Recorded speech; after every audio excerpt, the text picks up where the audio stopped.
Arcadian Vanguard presents The Wrestling News and your daily wrestling newscast for Wednesday, October 5th, 2022. Good morning, I'm Mike Sempervive. We begin today with more apparent behind-the-scenes friction in AEW, this time between Andrade El Idolo and Sammy Guevara. It began Monday evening with an interview Andrade gave to Mexican wrestling media outlet Mas Lucha, during which he claimed that Guevara had accused him of working too stiff in the ring. Said Andrade, "If I hit you hard, then you hit me hard too. It's wrestling." The interview set off a war of words between the two AEW wrestlers on Twitter, with Guevara calling Andrade a jobber who only got hired because he's the son-in-law of Ric Flair, and Andrade claiming Guevara was too scared to criticize him to his face. Guevara then told Andrade to go back to WWE, which he claimed the Mexican star wants to do anyway. Even fellow AEW talent Ricky Starks joined in on the Twitter exchange, writing, quote, "Man, can my coworkers just shut the F up for a minute?" and then deleting the tweet after. Although it's not yet clear if the issue between Andrade or Guevara is genuine or well-executed work, if real, it would not be the first piece of backstage drama in AEW as of late, coming on the heels of a very real and highly publicized backstage altercation involving CM Punk, Kenny Omega, and the Young Bucks during a media scrum the night of AEW's All Out pay-per-view 1 month ago.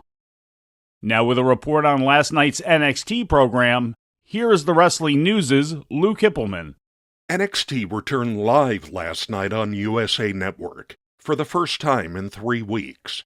The show included angles designed to lead into NXT Halloween Havoc, a premium live event on Peacock and the WWE Network, scheduled for Saturday, October 22nd. This included a Spin the Wheel, Make the Deal segment, in which Grayson Waller spun the wheel to determine that Cora Jade and Roxanne Perez would face each other at Halloween Havoc in what was called a Weapons Wild match. Von Wagner defeated Andre Jayce to qualify as a fourth entrant in the 5-man ladder match for the vacant NXT North American title, scheduled for Halloween Havoc, joining previously qualified Carmelo Hayes, Oro Mensah, and Wes Lee. The fifth and final entrant will be determined next Tuesday on NXT, in a match between Axiom and Nathan Frazier. 2 SmackDown factions, the Brawling Brutes and Imperium, were featured on the program, with Ridge Holland and Butch of the Brutes challenging NXT Tag Team Champions Elton Prince and Kit Wilson of Pretty Deadly in the main event, and losing to the champs due to outside interference from Giovanni Vinci and Ludwig Kaiser of Imperium. Assist to Imperium, but yes, boy, Pretty Deadly retained somehow, somewhat. Yeah, survived. Pretty Deadly survived this match, because they were as good as done. In other NXT results, Nikita Lyons and Zoe Stark beat Toxic Attraction's Gigi Dolan and Jayce Jane to become number 1 contenders to the NXT Women's Tag Team title. Carmelo Hayes beat Oro Mensah, and Wendy Chu defeated Lash Legend. Taped NXT episodes had aired the previous 3 weeks, as the Performance Center studio was revamped and remodeled due to the recent rebranding of NXT, away from the NXT 2.0 of the past year. The remodeling was apparent during last night's show, with a black, white, and gold NXT logo, yellow and orange ring aprons and ring posts, a black mat and white ring ropes, as well as a more spacious ringside area. For the Wrestling News, I'm Lou Kipilman. In ratings news, Monday Night Raw experienced the slight dip in ratings from last week, drawing an average of 1.599 million viewers compared to last week's 1.674 million, according to Showbuzz Daily. The episode, broadcast live on USA Network from the Xcel Energy Center in St. Paul, Minnesota, gradually lost viewers over the course of 3 hours, with the first hour drawing 1.701 million, the second hour dropping to 1.683 million, and the third hour dropping to 1.413 million. In the 18 to 49 demographic, the show drew a .40 rating, down from .45 last week, according to WrestleNomics. That .40 figure translates to 526,000 viewers in the demo.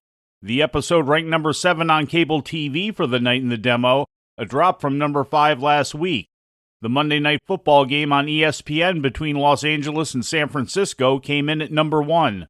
This was the lowest key demo rating for Raw since the July 4th episode. The demo rating was also down 23.07% from the same week in 2021, and the overall rating was down 13.89%. In WWE Corporate news, TV and comic book writer Rob Fee has been hired as WWE's Director of Long-Term Creative, a new position he started last month, according to his LinkedIn profile. Fee has been working on the White Rabbit promos recently running on WWE television, according to a report from Fightful. The purpose of the promos is not yet fully clear, but embedded clues have linked them to a possible WWE return for either Bray Wyatt or Malachi Black, who performed as Aleister Black in WWE. Fee was working with WWE on a potential horror movie featuring the Bray Wyatt Fiend character in 2021, but Wyatt was released from the company before the movie could be made. In news from outside the ring, here's the Wrestling News' Lou Kipilman. Vice TV premiered its new wrestling-themed documentary series, Tales from the Territories, last night. The debut episode, entitled Memphis, When Wrestling Was Real, featured Memphis wrestling veterans Jerry and Jeff Jarrett, Jerry Lawler, Dutch Mantell, and Jimmy Hart, relating stories from the heyday of the Memphis wrestling territory. The show, produced by Dwayne Johnson and Danny Garcia's 7 Bucks Productions, and created by Evan Husney and Jason Eisner, the same duo behind Vice's Dark Side of the Ring, will continue to feature weekly episodes spotlighting stories from pro wrestling's territorial era. There are 10 episodes planned so far. Next week's episode will continue the Memphis theme, focusing on the early 1980s feud between Lawler and comedian Andy Kaufman. For the Wrestling News, I'm Lou Kipilman. Turning now to Japanese news, Antonio Inoki was privately named the honorary lifetime chairman of New Japan Pro Wrestling on September 1st. It was revealed yesterday in an official announcement from New Japan. The news was to be made public on October 10th at New Japan's Declaration of Power event at Ryogoku Sumo Hall, but Inoki unfortunately passed away last Friday at the age of 79 before that could happen. Inoki founded New Japan Pro Wrestling in 1972 and led the company through the 70s, 80s, and 90s as both chairman and top in-ring star.